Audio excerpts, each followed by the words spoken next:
জনতার দরবারের আজ পঞ্চমতম দিন, যেখানে বহু মানুষ দূর দূরান্ত থেকে এসেছেন মুখ্যমন্ত্রীর সঙ্গে সরাসরি কথা বলার জন্য, তাদের অভাব অভিযোগ একাধিক বিষয় তুলে ধরার জন্য এবং তার সমাধানের আশায়। ইতিমধ্যে আমাদের সঙ্গে একজনকে পেয়ে গেছি, যার নাম জয় দত্ত। সরাসরি তার সাথে কথা বলবো, ঠিক কী কারণে তিনি আজ এখানে এসেছেন, ঠিক কী কারণে আজ মুখ্যমন্ত্রীর কাছে এসেছেন। এসছি, আমার একটা ভাই 2022-এ মানে মাথার ডিফেক্ট ছিল, তো বাংলাদেশ পৌঁছে গেছে কোনো কারণে, তাকে ফিরিয়ে আনার জন্য এসছি। তো আমি তো এতটুকুই জানি যে আমার মাসি ইনি সমস্ত কিছু খেটে কমে সমস্ত কিছু রেডি করেছে, ইনার দৌলতে আজ এখানে আমি পৌঁছাতে পেরেছি। আপনার বাড়িটা কোথায়? যে আমার বাঁকুড়া, বাঁকুড়া লালবাজার। বাঁকুড়া থেকে কিভাবে আপনার ভাই বাংলাদেশে চলে? ওর মাথার ঠিক ছিল না, তো মালগাড়িতে চেপে চলে গেল। কতদিন আগের ঘটনা? 4 বছর হবে।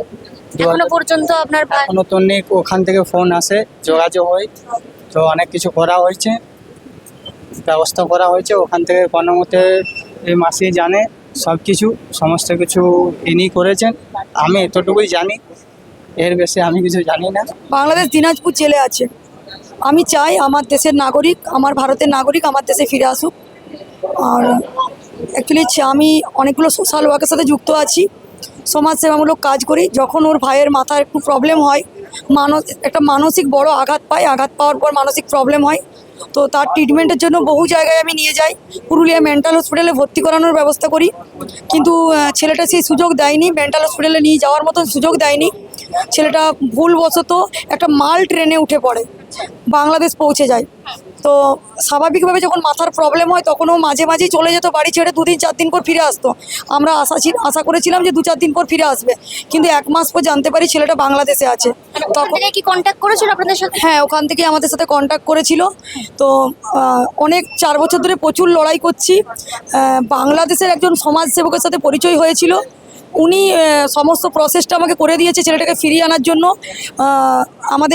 আমাদের দেশের স্বরাষ্ট্র মন্ত্রণালয়, এমনকি বিদেশের স্বরাষ্ট্র মন্ত্রণালয় থেকে ছাড়পত্র পেয়ে গেছি। দিনাজপুর জেল কর্তৃপক্ষ বাংলাদেশের বর্ডারকে চিঠি দিয়েছে ছেলেটাকে ভারতে দেওয়ার জন্য, তার ডকুমেন্টস আমার কাছে রয়েছে। এখন বাংলাদেশের বর্ডারের যে বিজিবি গার্ড, ওনাদের বক্তব্য বিএসএফ এখনও রিপ্লাই দিচ্ছে না। তো বিএসএফ কেন রিপ্লাই দিচ্ছে না, এই ব্যাপারে আমি কথা বলার জন্যই আমি আজকে দাদার কাছে এসেছি। ওনাকে বিষয়টা জানালাম, উনি আমার যে একটা কমপ্লেন কপি নিয়ে এসেছিলাম, যেটা অ্যাপ্লিকেশন নিয়ে এসেছিলাম, সেখানে সই করে ওনার ডিপার্টমেন্টের একজনকে দিলেন, বললেন বিষয়টা নিয়ে বিএসএফের সাথে কথা বলতে। আর আমাকে বললেন যে যেহেতু ফোন নাম্বার আমার দেওয়া আছে, 1 মাসের মধ্যেই এটার ব্যবস্থা হয়ে যাবে, ছেলেটা নিজের রাজ্যে ফিরে আসবে। কতটা আশাবাদী তাহলে? দেখুন, উনি তো বললেন যে 1 মাসের মধ্যেই আমি পজিটিভ রেজাল্ট পাবো, তো আশা নিয়ে আছি, দেখা যাবে কতটা কি কাজ হয়, তবে আশা নিয়েই বাড়ি ফিরছি।